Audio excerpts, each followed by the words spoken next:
สบายดีท่านผู้ชมที่เคารพทุกท่านสำหรับวิดีโอนี้ข้าพเจ้าจะมาเล่าเกี่ยวกับการเดินทางไปแจ้งความของเจ้าหน้าที่ธนาคารร่วมพัฒนาลาวและก็เจ้าหน้าที่ธนาคารกลางแห่งสปป.ลาวซึ่งได้เดินทางไปแจ้งความเอาผิดพวกเพจข่าวต่างๆของฝั่งไทยนั้นที่พยายามใส่ร้ายป้ายสีที่พยายามนำเสนอข่าวในลักษณะบิดเบือนจากความจริงหมายความว่าในระยะผ่านมานั้นพวกเขาจะเห็นบรรดาสำนักข่าวของไทยอันนี้ว่าเฉพาะบางเพจเนาะมักออกมาโฆษณาทับถมโจมตีมักออกมาบิดเบือนความจริงโดยเฉพาะแม่นเหตุการณ์ดังกล่าวนั้นมันก็ได้สร้างความเสียหายให้กับธนาคารร่วมพัฒนาลาวนี้เป็นวงเงินจำนวนมหาศาลท่านผู้ชมด้วยเหตุนี้เองจึงเหตุให้ธนาคารพัฒนาลาวและก็ตัวแทนจากธนาคารกลางนั้นได้เดินทางไปยื่นฟ้องหรือว่าเอาผิดแก่พวกเพจที่นำเสนอข้อมูลดังกล่าวนั้น3 รายด้วยกันตามที่ข้าพเจ้าเบิ่งในข่าวนั้นและข้าพเจ้าคิดว่ามันก็เป็นการดีเนาะเป็นการดีที่จะเป็นการสร้างมาตรฐานสร้างบรรทัดฐานในการนำเสนอข้อมูลข่าวสารอีหยังต่างๆนั่นโดยเฉพาะแม่นทางฝั่งไทยนี้ข้าพเจ้าเห็นหลายๆเพจเนาะที่นำเสนอข่าวเกี่ยวกับประเทศลาวนั่นหลายๆข่าวเนี่ยบ่มีมูลความจริงเนาะพยายามบิดเบือนปลุกปั่นก่อให้เกิดกระแสเขาเอิ้นว่าความเดือดร้อนไปทั่วในสังคมน่ะบ่ว่าจะเป็นเรื่องเกี่ยวกับการบริหารงานของรัฐบาลเกี่ยวกับการเอาใจใส่นั่นนี่ต่างๆและก็นำเสนอข่าวเกี่ยวกับด้านโลกประเทศลาวหลายได้ในระยะผ่านมานั้นแต่ว่าก็บ่มีไผไปแจ้งจับหรือว่าเอาเรื่องในลักษณะแบบที่ธนาคารของพัฒนาลาวและก็ธนาคารกลางนี่เฮ็ดท่านผู้ชมซึ่งเหตุการณ์ในครั้งนี้นั้นมันก็สร้างความเสียหายให้แก่ภาพพจน์สื่อเสียงและก็ทรัพย์สินของธนาคารไปหลายร้อยล้านด้วยกันได้ท่านผู้ชมซึ่งข้าพเจ้าได้ยินว่าประมาณอยู่1,000 กว่าล้านบาทเนาะความเสียหายที่มันเกิดขึ้นต่อพวกที่พยายามปลุกปั่นพวกโฆษณาส่วนสัวพวกบิดเบือนความจริงทั้งหลายนี่นะและข้าพเจ้าก็คิดว่ามันเป็นมาตรฐานใหม่เป็นมาตรฐานที่ดีเนาะถ้าว่ารู้สึกว่าบ่ได้รับความเป็นธรรมหรือว่าบ่ได้รับความยุติธรรมนี่พวกเฮาก็ควรไปแจ้งจับหรือว่าไปแจ้งความเอาเรื่องแก่สำนักข่าวหรือว่าเพจต่างๆบ่ว่าจะเป็น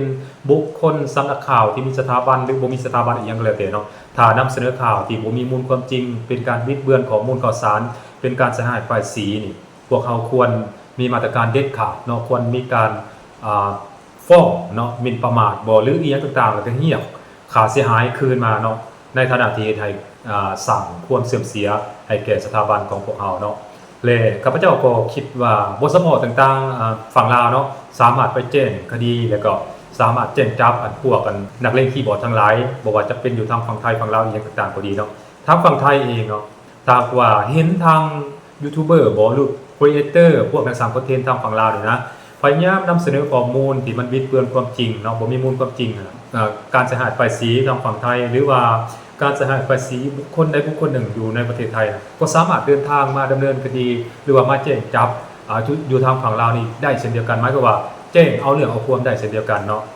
เป็นหยังข้าพเจ้าจึงว่าสามารถเฮ็ดได้บ่ว่าจะทางฝั่งไทยฝั่งลาวก็แล้วแต่ข้าพเจ้าคิดว่ามันควรมีมาตรฐานในการนำเสนอข้อมูลข่าวสารนี่นะพวกเฮาควรมีการนำเสนอข้อมูลข่าวสารที่ถูกต้องตามความเป็นจริงเนาะมีแหล่งข้อมูลอ้างอิงมีแหล่งข้อมูลยั่งยืนบ่ควรมีการใส่ร้ายป้ายสีหรือว่าโฆษณาบิดเบือนนอกเหนือจากความเป็นจริงเนาะอันนั้นคือจรรยาบรรณของพวกสำนักข่าวพวกเพจต่างๆควรมีเนาะแต่ว่าในระยะผ่านมานั้นข้าพเจ้าสังเกตเห็นหลายโดยเฉพาะแม่นพวกนักเล่นคีย์บอร์ดของไทยเนาะพวกเพจของไทยพวกสำนักข่าวของไทยมีหลายได้อันนี้บ่แม่นข้าพเจ้าต้องเว้าเลยเนาะบ่เชื่อก็ลองไปคนเบิ่งเนาะคนเบิ่งนำกันและข้าพเจ้าคิดว่าถ้าว่ากรณีนี้หรือว่าคดีนี้หากดำเนินการไปถึงขั้นที่สุดแล้วข้าพเจ้าก็อยากรู้เหมือนกันว่า3เพจหรือว่า3สำนักข่าวที่ทางธนาคาร LDB หรือว่าธนาคารของพัฒนาลาวแจ้งจับหรือว่าแจ้งข้อหา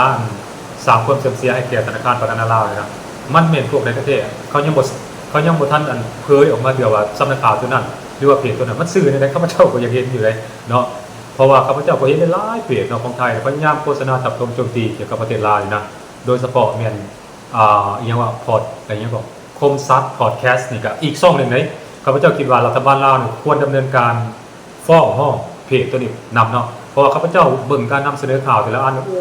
บ่ดอยเนาะบ่ดอยได้ เกี่ยวกับการโฆษณาทับถมโจมตีด้านลบนี้ต่างๆเกี่ยวกับประเทศลาวของพวกเราหลายเลยเนาะข้าพเจ้าก็อย่าให้มันกลายเป็นบรรทัดฐานกลายเป็นมาตรฐานเนาะบ่ว่าจะเป็นทางฝั่งไทยก็แล้วแต่ฝั่งลาวก็แล้วแต่เนาะอย่าให้มันเกิดมีกรณีแบบนี้ฟ้องกันเลยเนาะให้มันเบ็ดเสร็จเด็ดขาดไผผิดก็ให้ฮู้ว่ามันผิดไผถูกก็ให้ฮู้ว่ามันถูกและก็ให้ฮู้ว่าข้อมูลที่นำเสนอออกมานะ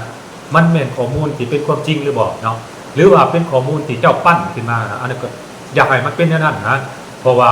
มันจะเฮ็ดให้สังคมมันได้ครับฮู้ว่าเจ้ามีจรรยาบรรณหรือบ่หรือว่าอันสถาบันการเงินอีหยังต่างๆก็ดีเนาะว่ามันปกปิดข้อมูลมันเป็นดังที่เขาเจ้ากล่าวอ้างหรือบ่นะอันข้าพเจ้าก็ยังฮู้เช่นเดียวกันได้ท่านผู้ชมเนาะเอาลองมารอลุ้นนำกันว่าต่อไปนี้อันเรื่องดังกล่าวนี้มันจะจบลงแบบใดท่านผู้ชมสบาย